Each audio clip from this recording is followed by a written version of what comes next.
It says here on my notes that men are stinky and doo-doo. Checks out.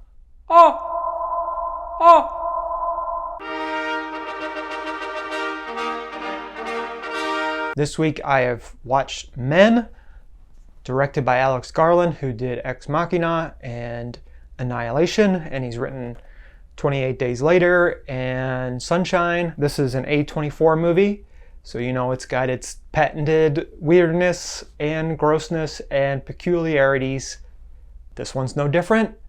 Stars Jessie Buckley as a woman who has lost her husband to suicide or a fall of some kind, and they obviously have broken up, and she's dealing with that loss, the double loss, the loss of a relationship and a loss of life.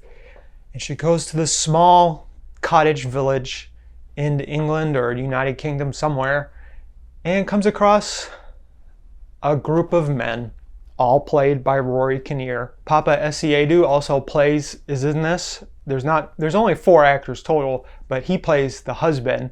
We see him come in and out of the movie. They jump around timeline-wise. You know this is like a folk horror. They use folklore of some kind to happen in the present day.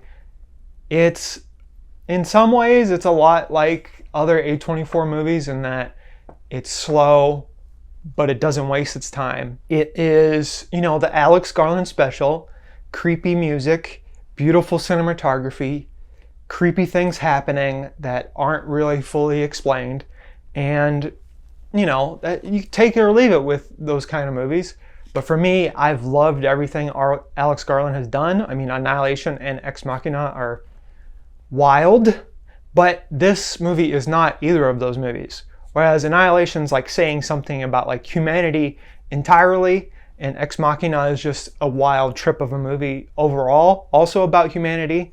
Men is in a way about humanity, but also about the grossness of men and like victim blaming. It's like an allegory for that, a metaphor, if you will. But I think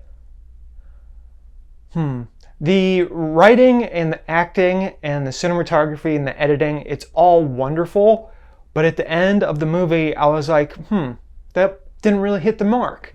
I loved what I was watching when I watched it, but as I've woken up today, I don't think it's his best work. But Jessie Buckley is amazing in this. Rory Kinnear is amazing in this. It is cool, the symbolism, the allegories, the metaphors. It doesn't feel like it earned what it was trying to say, if that makes sense. The trailers paint a different movie than what the movie actually is, in a way.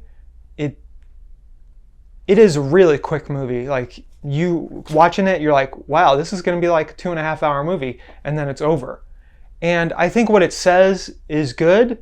I just don't think it went, I don't think it did it well enough. So like, Jessie Buckley's character is going through a lot this movie, and there's some cool things that happen in it, and there's some cool visuals and imagery, but overall, I don't know. I was left wanting more. I would give this 7 out of 10 Men. It's not his best work, Alex Garland's best work, but it's still a good watch. It's not a movie for everybody, so if you're an A24 fan, you're gonna love it. You're gonna love it. Even if it's not the best, you're still gonna love it because it's got all the A24 vibes. But if you're not into any of those movies, I don't know, horror fans may like it. I don't know. There's some grisly images in here, some kind of gross stuff, but overall, 7 out of 10. See y'all on the flip side. The flippity flip, as they say. Un esercito di